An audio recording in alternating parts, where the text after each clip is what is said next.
Об этом узнали не сразу, потому что произошло это 19 декабря, это была суббота вечером. По словам родственников, он поехал на техстанцию, ну, что-то там с машиной делать. Ему позвонили, спросили, он ли это и где он находится. Он ответил, что да, вот он есть, и он абсолютно не подозревал никаких, так сказать, поводов, не считал, что его там ищет кто-то. Сказал, что он находится там. Ему попросили подождать, что к нему подъедут, просто есть там дело, поговорить нужно. Он их стоял, ждал еще там. Они приехали, посадили его в машину и увезли.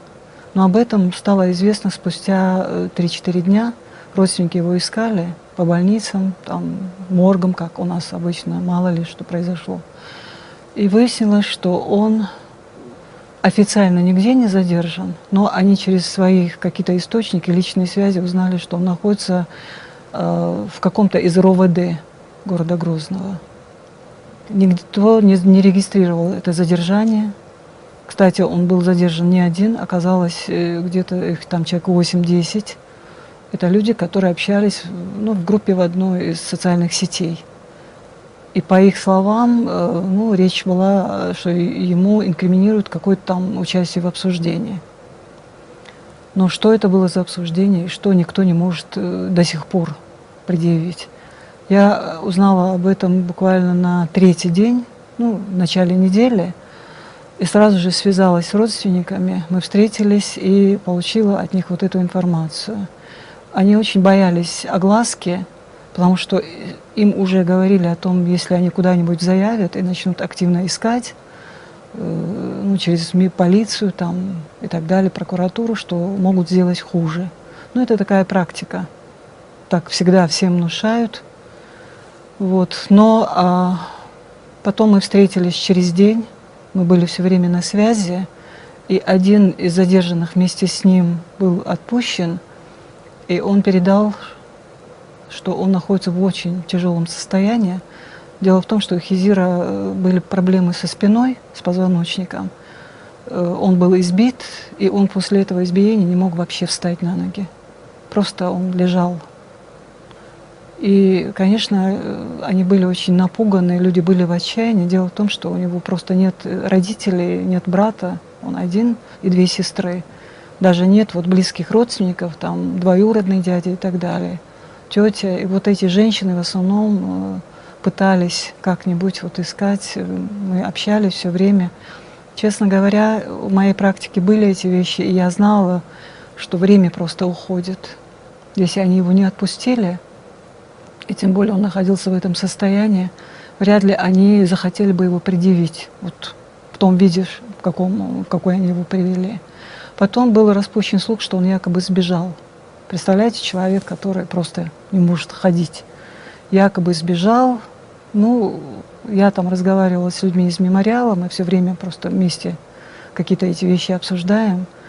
И версия, конечно, сразу была, они что-то с ним сделали, потому что это было очень выгодно им сказать, что он сбежал.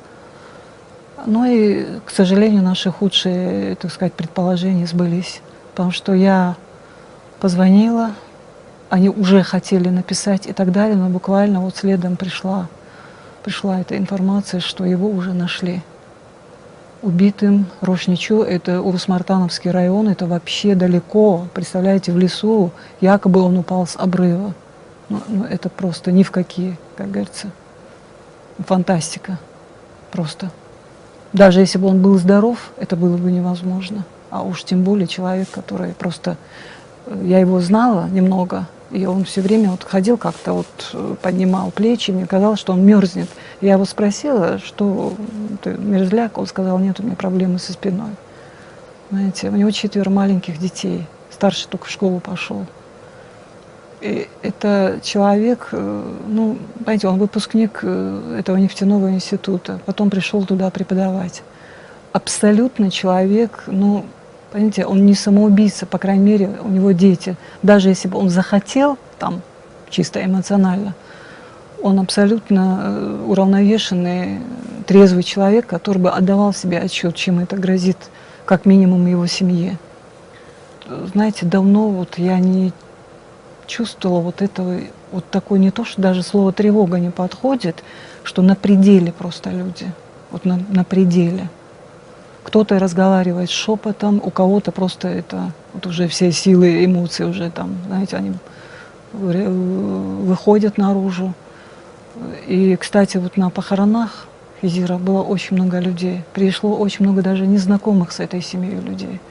Потому что каждый примерил это на себя, что вот ты завтра это может с тобой быть, даже не завтра, а сегодня, без всякой причины. Я вообще это понимаю как некую акцию устрашения. Вообще вот то, что происходит. До этого вот с этой Инаевой Айшат, до этого там мальчика этот, которого там, знаете, заставили петь песни про Путина там и так далее. Тут даже дело не в том, что человека вот убить там, да, вот что-то. Мы за 2 войны много чего видели. То есть как бы не смерть страшна. Оказывается, и к ней люди привыкают. Страшно, что людей унижают публично, оскорбляют, ломают просто на глазах. Так сказать, вот целые экзекуции там через средства массовой информации устанавливают. И это делается с таким цинизмом и с таким лицемерием. Все это прикрывается какими-нибудь там сказками, религией, традициями, обычаями, которые вообще там абсолютно параллельны. Вот это ужасно, конечно.